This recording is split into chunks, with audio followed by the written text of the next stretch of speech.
Good evening. Thank you for joining the Hamilton Public Library at the Business of Writing Grant Writing Program, a conversation with writer Fiona King Foster and the 2021-2022 Mabel Pugh Taylor Writer in Residence, Pasha Malla.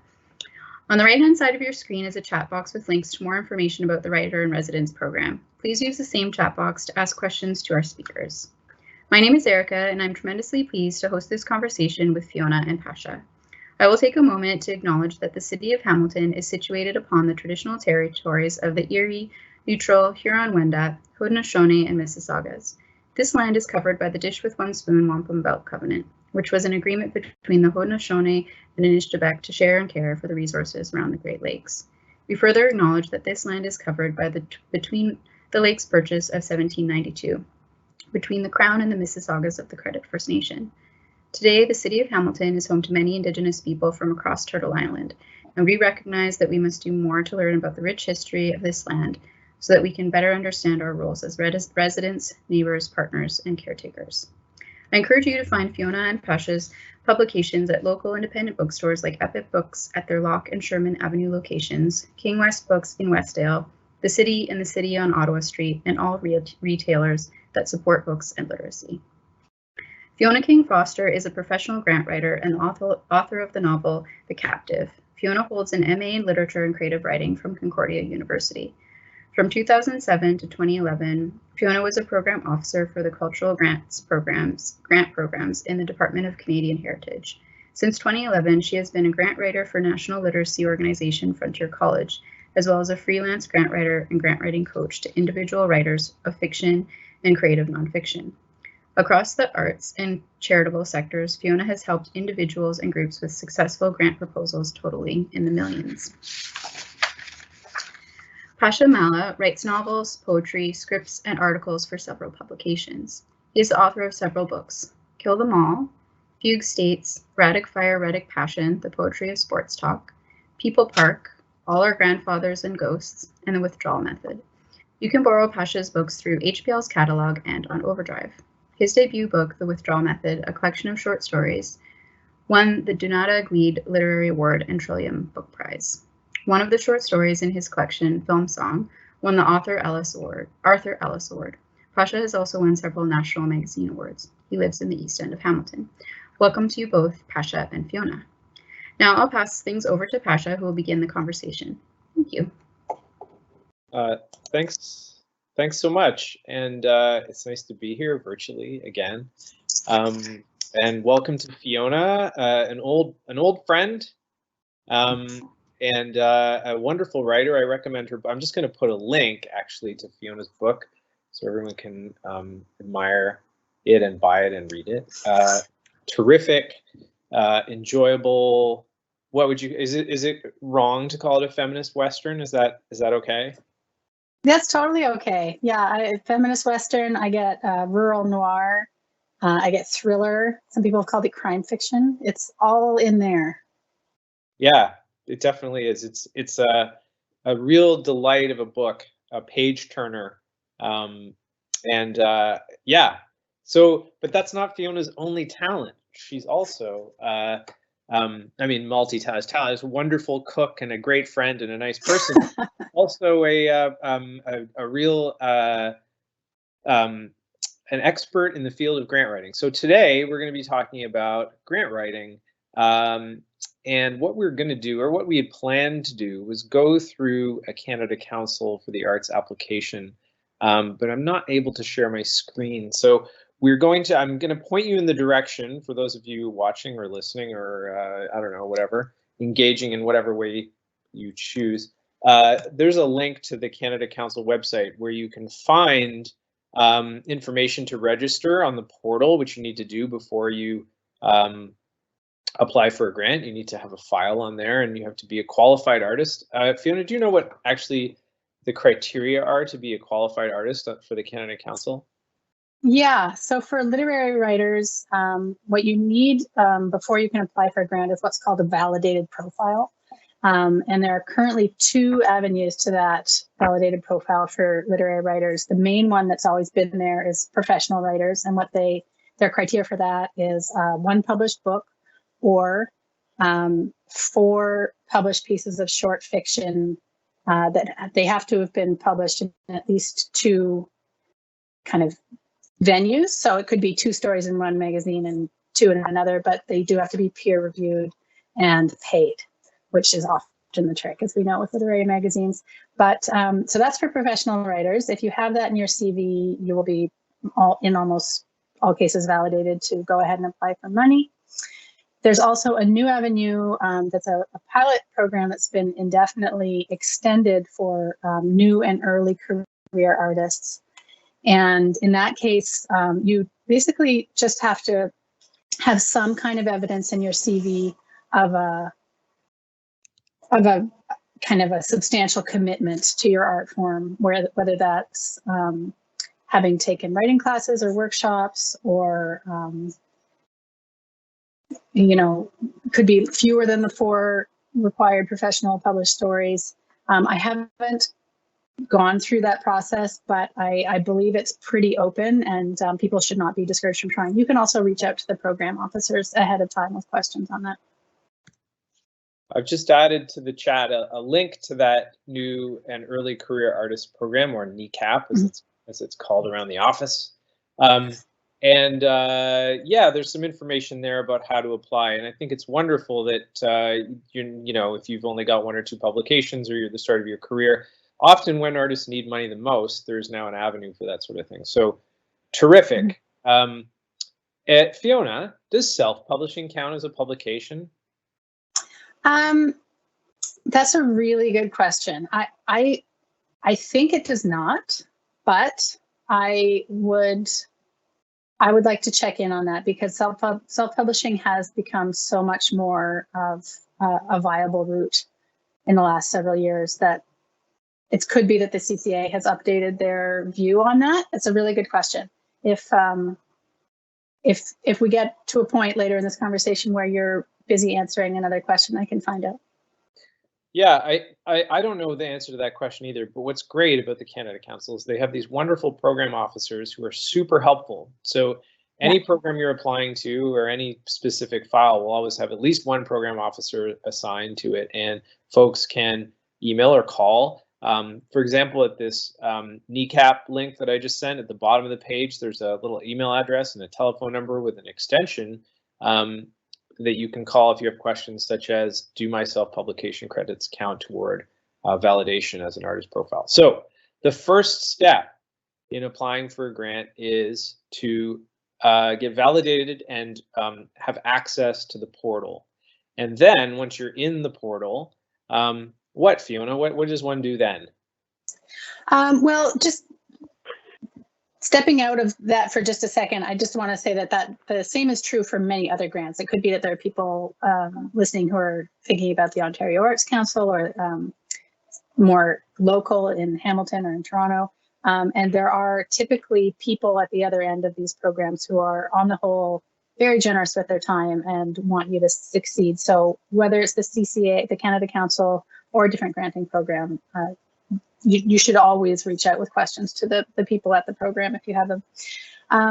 But back to the Canada Council, once you have validated your profile, and there is a time window attached to that. So if you don't already have a validated profile with the Canada Council, you want to give yourself a month before the next relevant deadline to put in your request for validation and give them a chance to respond. Because if they need kind of more detail on any point, then you've got room.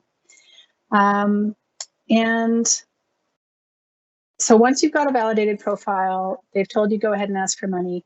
There are a few main streams of funding through the Canada Council. The 3 that are most subscribed are open to both professional artists and new and early career artists, and that's professional development. That would cover things like mentorship, training, teaching, classes, research and creation. That's money to write, to work on your project. And what's the other one called after research and creation? It's quite similar. From concept to realization. Yes, and that seems to be taking it all the way to publication, I guess. I haven't actually applied for that one. That one, but research and creation. Sorry, they say writers. That does not apply to writers. That's more people who are in like theater arts, like big productions. Okay. So yeah. Okay, so leaving that one aside. Professional development and research and creation. Research and creation is the big one. It's up to 25,000 over the course of a year, all of which can go to your own subsistence. So it really can translate into time to write. And that's probably what we'll spend most of our time talking about today, I'm thinking, Pasha. Yes. I'm just answering some questions here in the chat about publication. I don't know if you've seen, sure, but there's someone with a book deal, and the book's going to be coming out in 2023, and they're wondering if they're eligible now. And I think that contract should be enough, at least for the NECAP program. But I think, again, for sure, contacting a program officer to find out for sure. Yeah. I'm sure it's enough also for the NECAP program, and there's no reason not to go in through that profile. There's no advantage to you, questioner, in having a professional validated profile as opposed to new and early career profile. You're eligible for the same funds through the research and creation stream. So for sure, you should apply. Okay, so what we wanted to do today, and please, if you do have questions, just feel free to type them at us at any point. I'll try to do my best to keep an eye on the Q&A here. And then at the end, we'll have a little period where we can field sort of general questions if people have them when we're finished, or if there's stuff we didn't cover that you have questions about. So I think what we're going to do here is just sort of go through, and as Fiona was mentioning, you know, for Hamilton residents, there are, you know, multiple grants to the Canada Council. There's grants through the Ontario Arts Council. There's some grants through the Hamilton Community Foundation or through the city, through heritage grants, small amounts of money for artists.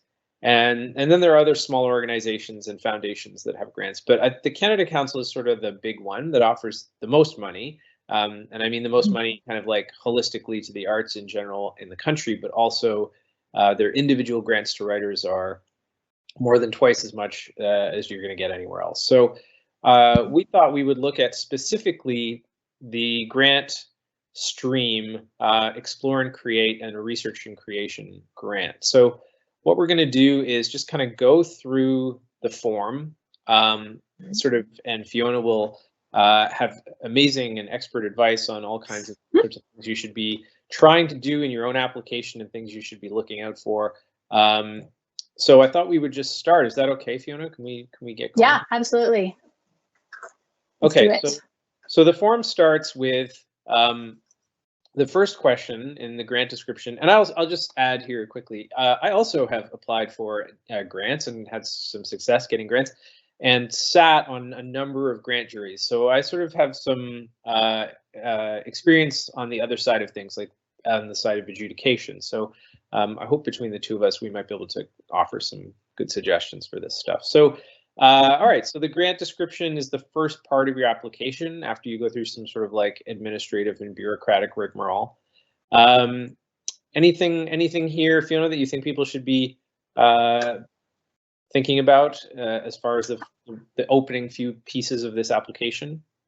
The summary of your project, they really give you the format right in the question. They tell you how they want you to say it. This one is really kind of ticking a box to say what you're going to do, when you're going to do it. It's not this one. There's no room for creativity in this answer. It's going to be something like, I will complete a draft for submission of this novel by X date. Okay, quickly, I just want to go to the Q&A here because there's a couple questions. Yeah. You can see them, Fiona? Yes, I can. I'll read the first one aloud, and then maybe we can discuss. The Canada Council has softer deadlines these days. Does that just mean that they're accepting submissions for a longer period, or are they reviewed throughout the time period? I can answer that if. Yep. Yeah. So the deadlines they're kind of softer, I guess. There are more deadlines, so there's more granting periods. So if you miss one, rather than 2 a year, I think most of these programs have three granting periods per year. And there's still, it's a little bit confusing, and they've revamped a lot of these programs at the Canada Council in a way that are still baffling to many of us who even worked at the Canada Council or worked for some of these juries. But it is, you know, those deadlines are, you know, the deadline is still a deadline. It's not soft, and if you miss the deadline, this happened to me really recently, you don't, there's no leniency around that. But they are, there are sort of more opportunities and more programs for funding and more places to sort of approach to look for money. So they're not, it's still the sort of the same kind of thing, that collect all the grant applications at one time and assemble a jury, and then the jury will, you know, deliberate all the applications together. There's not a sort of rolling adjudication process, if that's helpful, Fred. And then Fiona, Janie has a question here, which I think is the point of our whole talk today.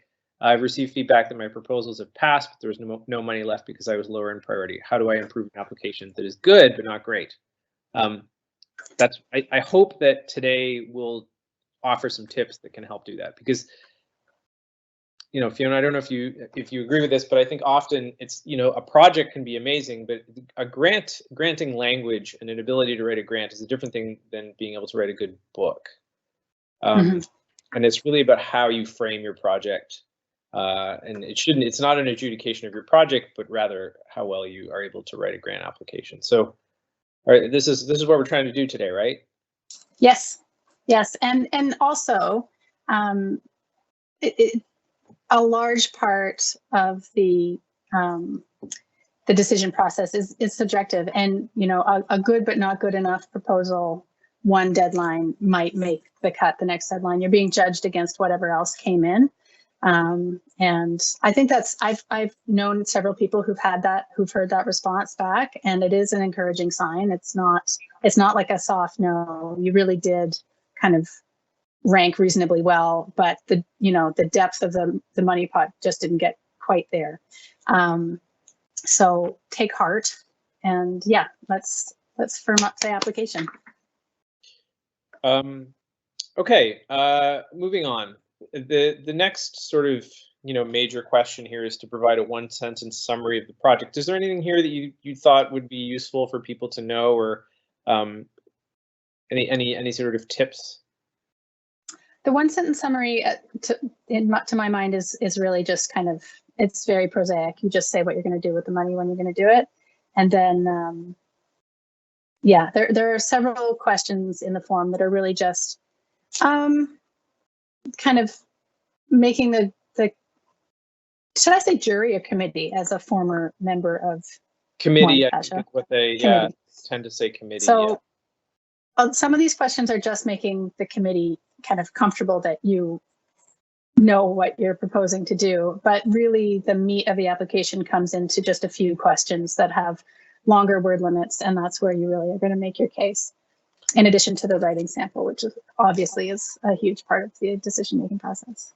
Yeah, to that I'll just add, from the committee's perspective, this one sentence summary, we get or the jurors get a sort of Excel spreadsheet with all of the names of the applicants and the names of their projects, and then this one sentence summary, and that's all we see on the big score sheet. So that one sentence summary, to write a novel, it won't trigger after reading 150 applications and you're going through that sheet, the more specific this sentence, and I think this is good advice generally, is, you know, be specific, but this one sentence summary can really help for it to be like a very clear description of what you're doing, not in detail, but in a way that will stand out, so it'll trigger the jurors' memory, like, oh right, this was you know, this was this specific project about that told this specific story, or this set of poems about this specific thing. So right, so the title of the work and some kind of gesture to the content. Exactly, yeah.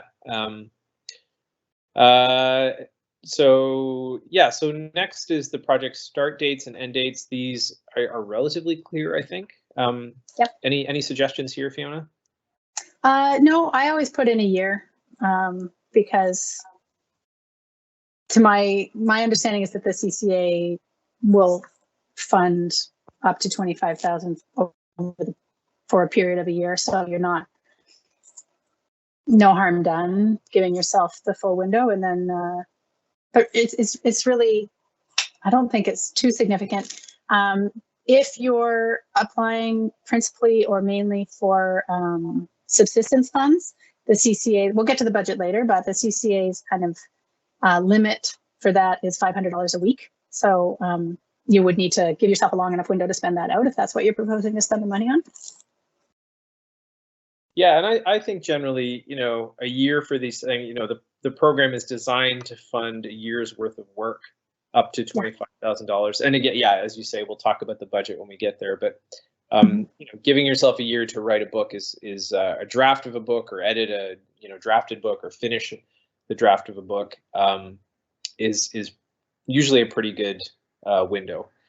And then the next couple things on here is talking about what art form and style you'd be writing in. Obviously, it's fiction or poetry or graphic novel or whatever you're up to.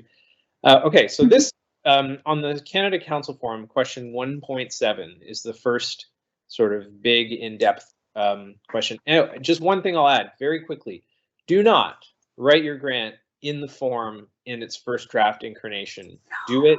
Copy the questions into a Word document and do them on the desktop of your computer. Because forums, websites crash, things vanish. It's happened to me before. It's very frustrating. So again, just copy the questions out and do them separately, and then paste them in once you're done. And then, recalibrate your formatting or whatever. All right. So Fiona, project description. Yes. This is the first big question. And just to give folks an overview of what these bigger questions are feeding into in terms of how the proposal will be judged. A research and creation proposal assessment criteria is 50% artistic merit, 30% artistic impact, and 20% feasibility.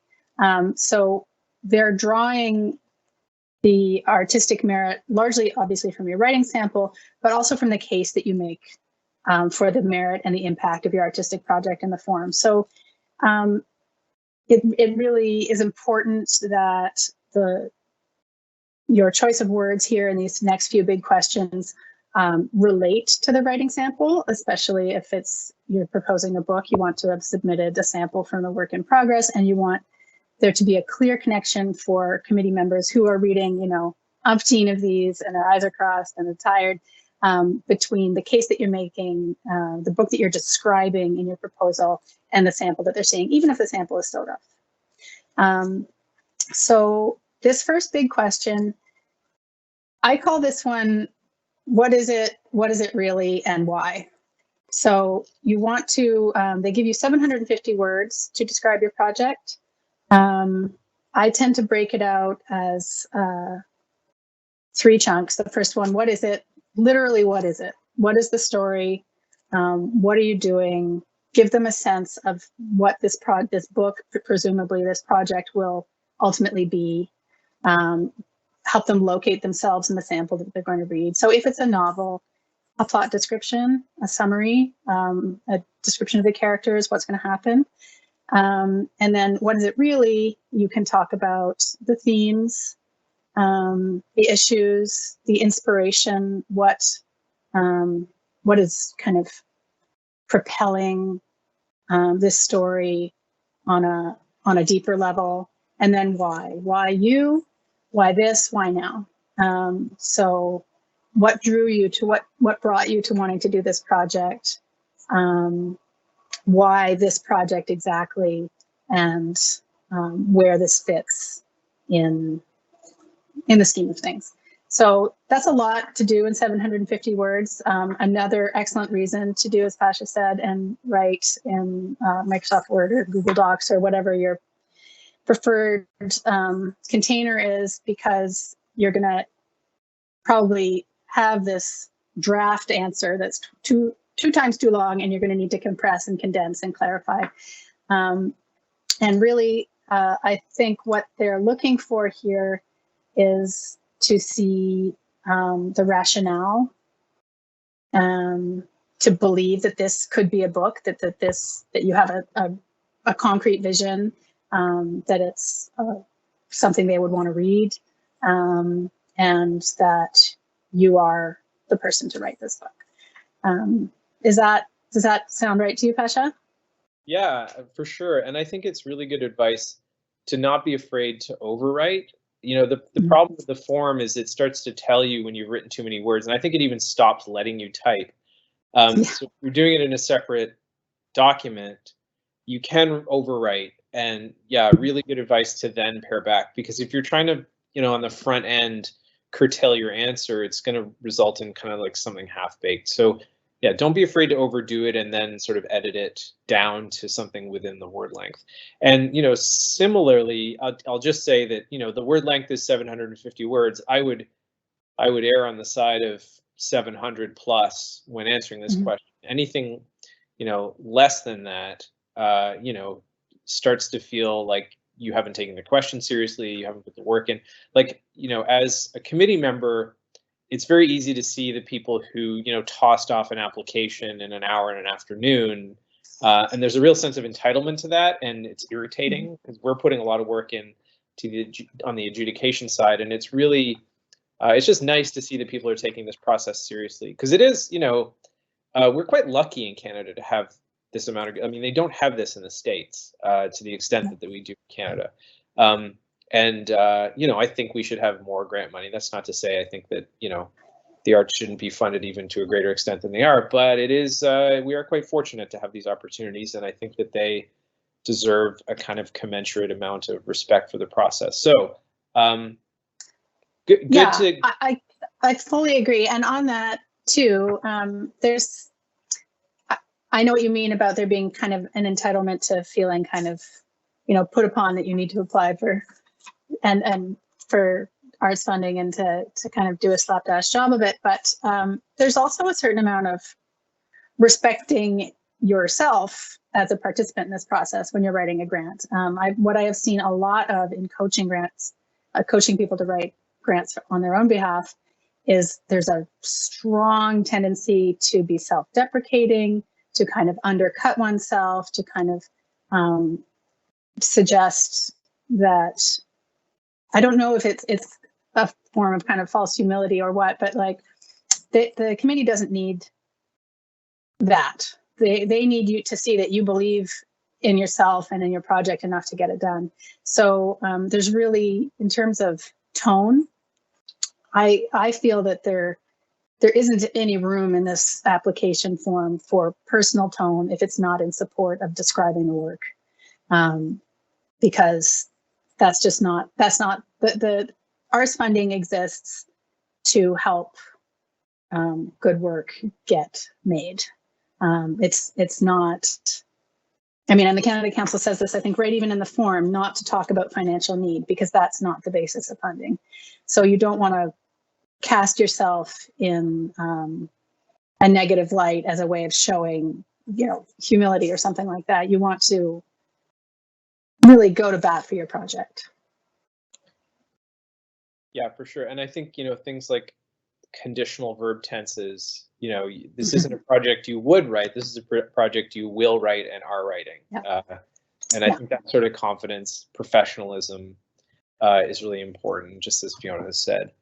I'm just trying to think, you know, looking at the project description. I really like, Fiona, how you talk about subjectivity without sort of ingratiating oneself personally. There's a, you know, your connection to the material.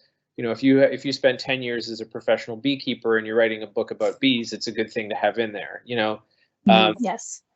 The fact that the, you know, beekeeping industry it's difficult to survive and you need the money because you can't pay your rent does not really belong in there. So there's that distinction that I think is really important. And it is nice for jurors to see that there is a, you know, a personal connection to the material and that there's a passion for the material. Like a lot of the projects that don't end up getting funded are the ones that feel like there's no urgency to the project. And that doesn't mean desperation. Like there's something difference between like tonal desperation than as something that's like, oh, this book really matters to this person.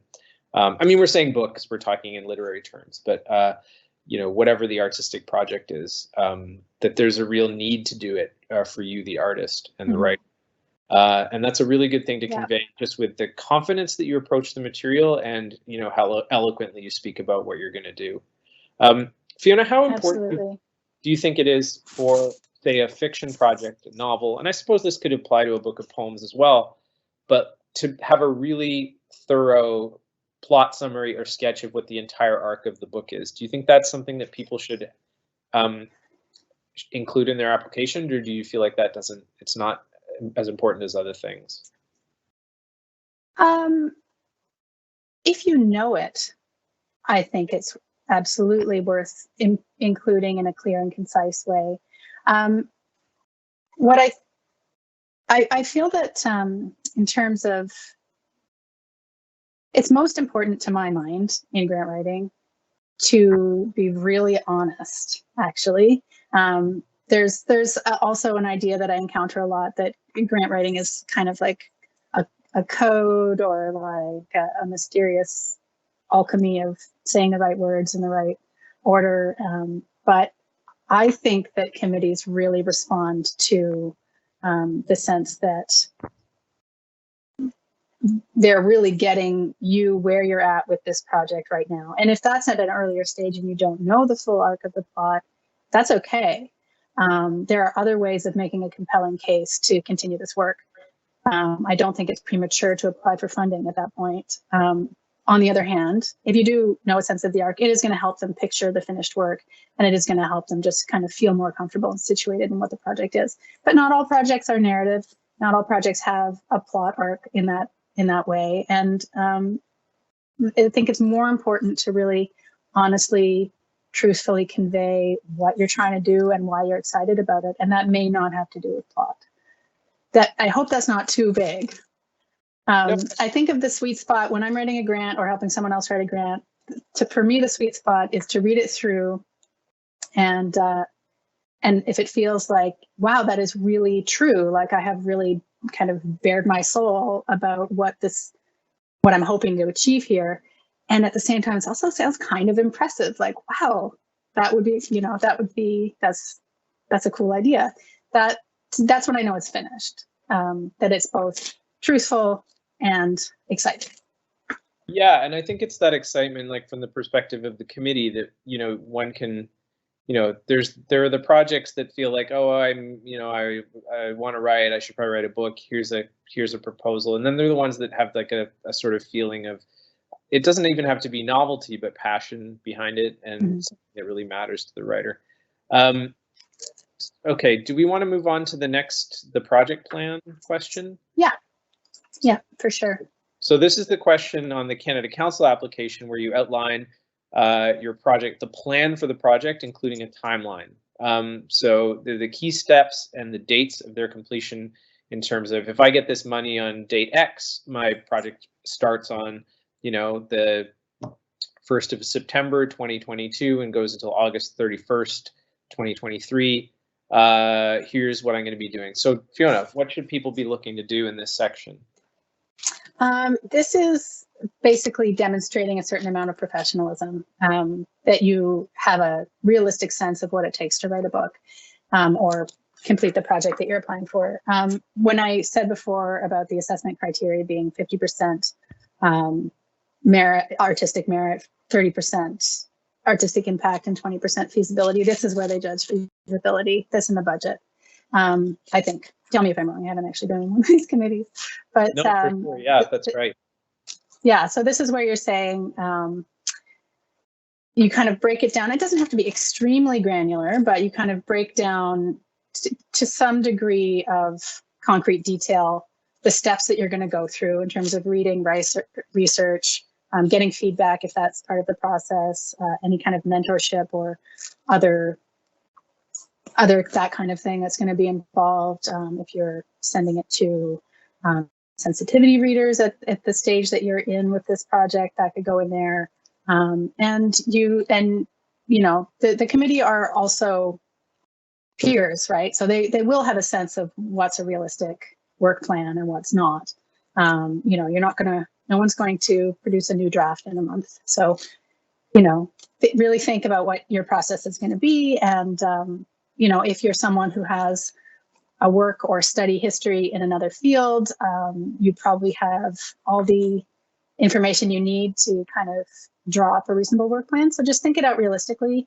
And here you're just showing that you can do it, that you know what you're going to have to do to complete this plan. And it's pretty prosaic, this one. You don't need, there's not a lot of, you're not talking about your project, the content, or your artistic vision here. You're really just talking about the work you will actually do, the steps you'll take. So yeah, and I think, you know, a month-to-month plan is probably enough. You know, in my September to August scenario, you know, September 1st to October 1st will be research, exploratory writing. October 1st to November 30th will be drafting the first part of chapters 1 to 4. And then, you know, maybe January is a trip to Saginaw, Michigan for research. I don't know what this book is that I'm writing in the fall that involves Saginaw, but just bear with me.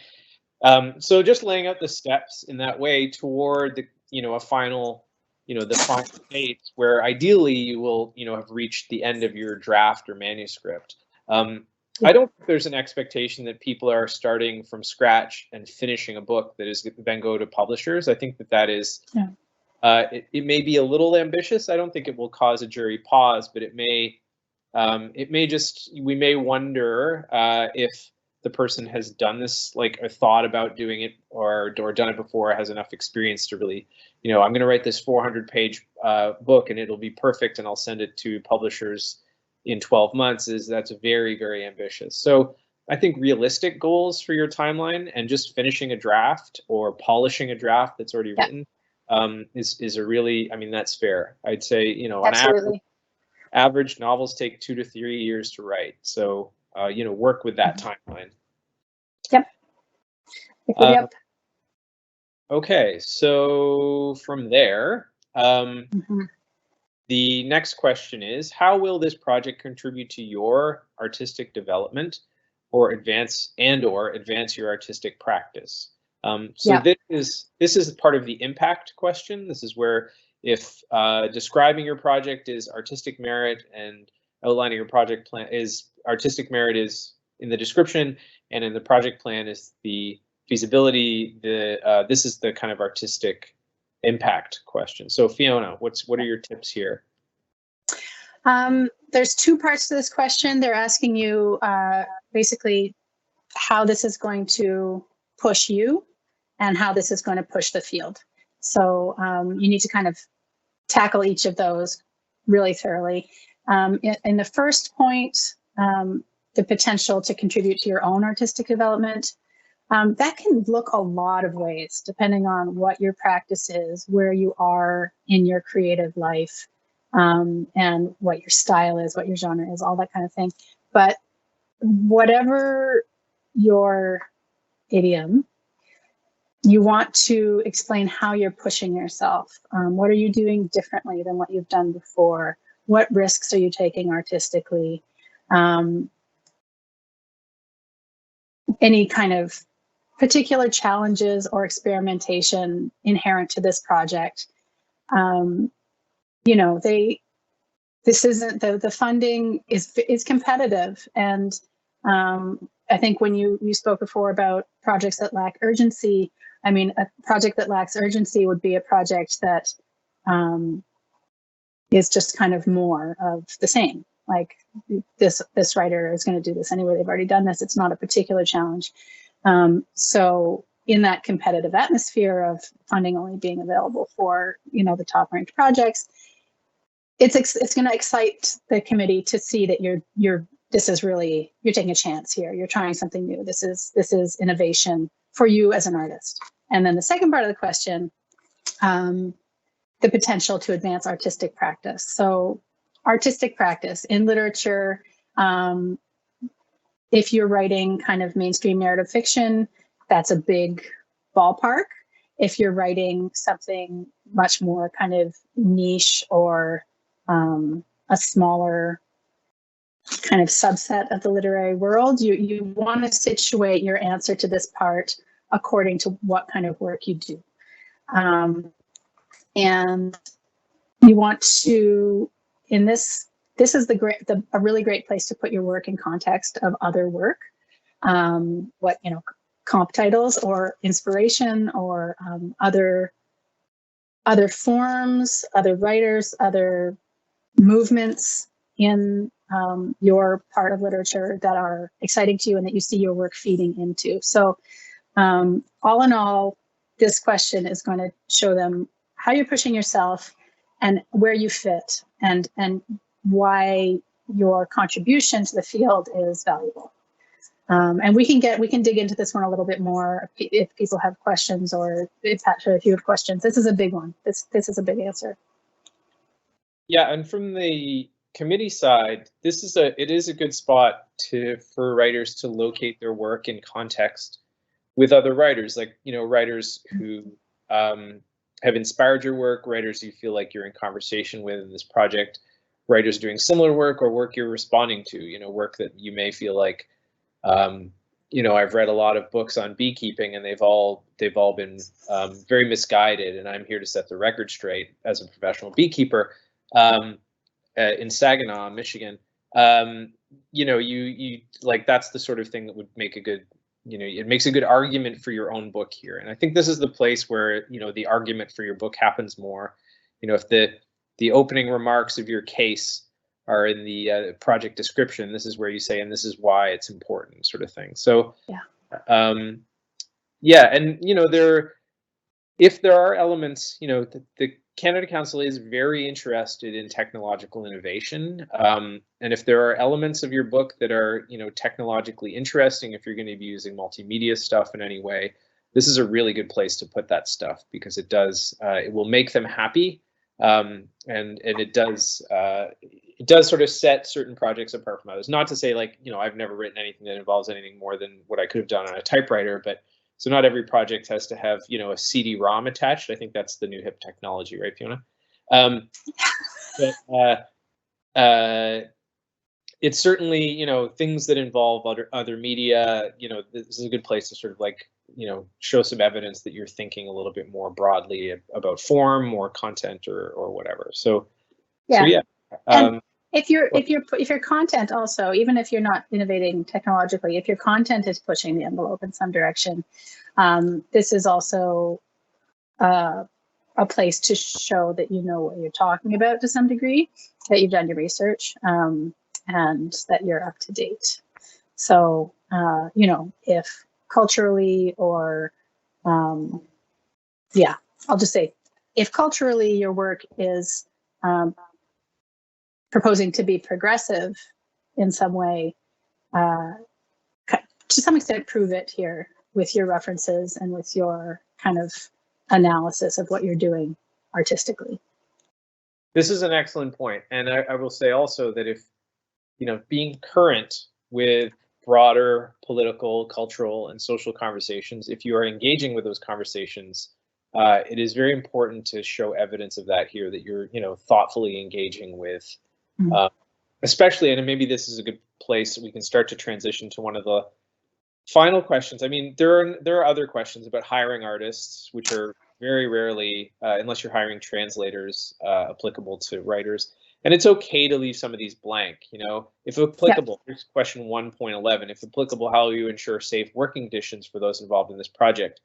Unless you want to, write a facetious and sarcastic answer there, I think it's very rare that you would actually be having to worry about that sort of thing. They use the same form for theater people as they do and dance and everything else. So it's okay to skip a couple questions. But Fiona, I think we did want to speak a little bit about a relatively new question on this forum, which is the question about Indigenous knowledge and knowledge practices. So the question is 1.12, if your proposed activity touches upon Indigenous traditional knowledge, linguistic or cultural intellectual property, please describe your relationship to this content and how appropriate protocols will be observed or addressed. And the wording of that has actually changed since so they've changed that question from, it's much more specific now. So so this may be, this may or may not apply to your project. If it doesn't apply, don't force it here. That's awful to read that. Just feeling like, I read it. Actually, you know what? I'm not going to give away. I shouldn't talk about other people's grant proposals, but I have seen some that try to shoehorn, truth and reconciliation related concerns into this sort of question, and it just feels false. But if it does apply, I don't know, Fiona, do you want to speak to this? Yeah, this is for sure. Consider this question carefully in the context of the project that you're doing, and absolutely, if it genuinely does not apply, leave this blank, because the purpose of this question is not to show your cultural sensitivity. It's really about whether this is a concern in the work proposed. If this is a concern in the work proposed, be aware that questions of cultural appropriation are taken very seriously, and the Canada Council is reinforcing that here, that if you are telling a story that is or could be considered to belong in the province of Indigenous cultural experience, you need to think about why you're doing it and whether you should, and if you are, how to genuinely seek support from the communities and the people that might be affected. Now, this does not mean if you have an Indigenous character in your fiction or in your poetry. That's not the question here. The question is if you are purporting to represent, share, or be an authority on kind of Indigenous knowledge, which is a form of intellectual property. How have you looked into what the appropriate protocols there are and taken them into serious consideration? Does that make sense, Pasha? Is that right? Yeah, I think so. And yeah, there's all sorts of things that might necessitate some thought here, even if it's just travel to places in the country where there may be engagement with local Indigenous communities. Mentioning your contacts there, and the sort of work that, if you are not Indigenous, if you are an Indigenous writer, there's a different set of concerns, I think, around this stuff. But if one is not Indigenous, I think it's important to sort of just show in some way that you're approaching this stuff conscientiously and thoughtfully, and in a way that is engaging with current conversations around the Truth and Reconciliation Commission, if applicable. Yep. So yeah. So also, then, sorry, on that point, there's one more thing about that. If you are, if this is a relevant question to your project, and your part of your answer is that you are consulting or hiring sensitivity readers or other folks kind of on that level, note that those people have to be paid, and the Canada Council will look for that in the budget. Sure. I'm sorry, my dog was growling, but I think everything's okay. So okay, so we're getting sort of close to the end of the hour. So basically, yes. What happens is you then apply. I think the deliberation period is usually 3 months from the time of the application to when you hear. Is it 4? It's around there. Yeah, 3 or 4 months. So it does take a while. And then you will hear either positively or negatively, I guess. But within the negative range, as Janie has brought up in the chat, there's, if you get a rejection for your grant, that includes, language like it was highly recommended, or, was in this sort of middle area, that there just wasn't enough funding this year. This is encouraging. Like I have been on committees where, we see the final rankings fall, because it's all done by score. And there are projects that just missed the cutoff that we actually quite liked, but it is just unfortunate that there's only a certain amount of money. I think previous to this year, something like 20-25% of projects get funded. So 1 in 5, 1 in 4, which isn't bad, but it does mean that a lot of projects that are good and have solid project plans and everything else aren't getting money. So there are ways to get over that, just like through clarity, confidence, a lot of the things Fiona's been talking about. Fiona, do you have any sort of, like, before we open up to any further questions, do you have any kind of like final words of wisdom for folks? Just be yourself, honestly. Like, it's important to be clear. It's important to be convincing. But it is, as I said before, I feel like it's very important to give an honest and heartfelt plug for what you're trying to do and why it's important. And I think that translates. I really do. Yeah, and I don't know, we're getting very close to running out of time, but I wondered if we wanted to say just like 1 or 2 words about the budget, and how to budget. Yeah. Yeah, the budget's quite straightforward. Again, unless you're hiring translators or you need a whole bunch of travel or very specific research and materials costs. I think most people are probably applying principally for subsistence funding, which, as I mentioned, is up to $500 a week. So you need to consider that in your timeline.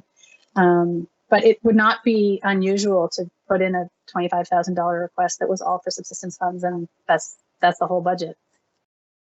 Yeah, and in fact, as someone adjudicating these things on the other side, the budgets that trouble us more are the ones that are more detailed and more complex and confusing.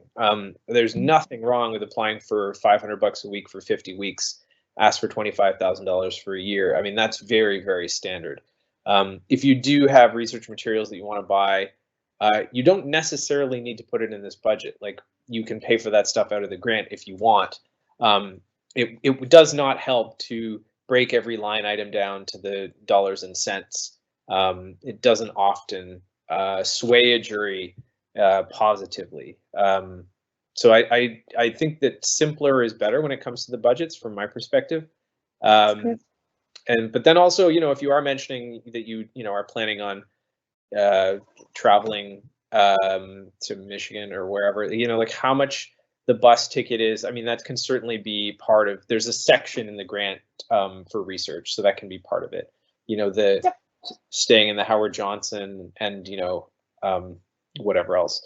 So, okay.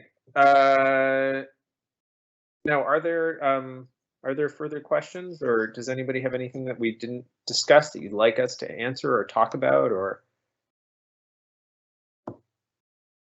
Please feel free to type at us. And congrats to the questioner earlier who has a book coming out in 2023. That's excellent. Yeah, very exciting. While we're waiting, Fiona, you reading anything good these days?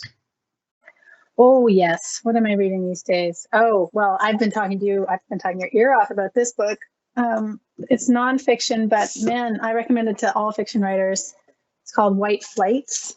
Oh, right. Yeah. Yeah, man, I cannot say enough. By Jess Rao, who is a fiction writer, but also a prof at somewhere. And yeah, this is about, it's called White Flights, Race, Fiction, and the American Imagination. It's kind of about American realist fiction and how, how whiteness plays into it. It's really good, really making me think. Yeah, you've raved about it a couple times, and I've read a few things online. It seems really interesting. I'm a bit obsessed. Would you be able to speak to artist fees, how to calculate possibly? Sure. It would be, to me, odd that you would be paying artist fees as a writer, but a translator maybe. I've certainly written into grants before when I was working on a project where a lot of the primary materials, research materials, were in Italian. I budgeted $2,000 to pay a translator to translate some stuff for me. So that was in the artist fees. Fiona, do you have any other thoughts on that? Well, there is, there's a question in the form that we've been discussing, the Canada Council Research and Creation proposal form, that asks how you determine fees to be paid to artists. And all they say is that you must pay professional artist fees. This may be governed by industry standards or union rates. So do a little bit of research, I would say. Does the questioner want to say a bit more about what kind of artist fees they have in mind? I might be able to give more specific advice. Yeah, and you know, if you're interested, like if you're hiring a visual artist, I believe it's Carfac. You know, there's specific rates for things. Is it ACTRA, the Canadian Actors Union? You know, if you're hiring actors to, I don't know, improv a scene for you or whatever, like there are, you know, there are specific rates that all these organizations have, and the more, you know, work that you do, yeah, Carfac and ACTRA, yeah. So if you are thorough in your research and figure out, you know, if what artists are charging and what a standard rate is for these sorts of things, it will help the committee, you know, appreciate that you're approaching this with some professionalism. Yeah, and I don't think there's going to be like a, you know, a pass-fail on that either. Like if what you're proposing seems remotely reasonable and realistic, and you've at least thought about it, that's good. Yeah, like translation rates are generally about 10 cents a word, so you know, I think each of these professions has some general standards, and you know, if you work within the standards, that will show that you've done due diligence, I think. I just apply is my advice. Like, just apply, play the odds. It does not hurt. And actually, I mean, I'm like the rare bird who kind of absolutely loves writing grant proposals, but I find that it can be really an invigorating thing for my work to put myself for a moment in the chair of like why this is such a fantastic thing to be doing with my time, you know, and reflect back to myself what is cool about this project. So get into it, enjoy it. Yeah, and it can really help you articulate to yourself what even the book is about. Like it can help the writing of the book to do, you know, basically what turns into a synopsis and a kind of articulation of why it matters. So I find that, yeah, a grant proposal can sometimes reinvigorate a project that may have stalled even before you get the money. So yeah, apply. Canada Council, the next deadline is the spring? Yeah, I believe it's in April. I think professional development is February and research and creation is April. Yeah. Yes. Yeah, so we didn't talk about professional development, but the same principles really apply. It's a different form, but it's the gist in most arts funding applications. The Canada Council is the biggest money, and you should for sure go for it, and that's why we talked about it today. But also the same principles really do broadly apply, even though the questions take slightly different forms. Yeah. Thank you, Pasha. Thanks for bringing me into your residency. Right, my digital residency here in my house. Yeah, it was great to see you and good to chat about this stuff. And you gave me some good tips. Yeah, get that money. Yeah, you too, and everybody else. But not like everybody, because then I won't get any. But you know, like most people. Yeah. Yeah. Okay, I think that's it. I think we're good. Good night, everybody. Bye, guys. Good luck. Thanks so much. Bye, everyone. Thanks so much for joining us. Thank you to Fiona and Pasha. That was great. Okay. Good night. Bye. Bye.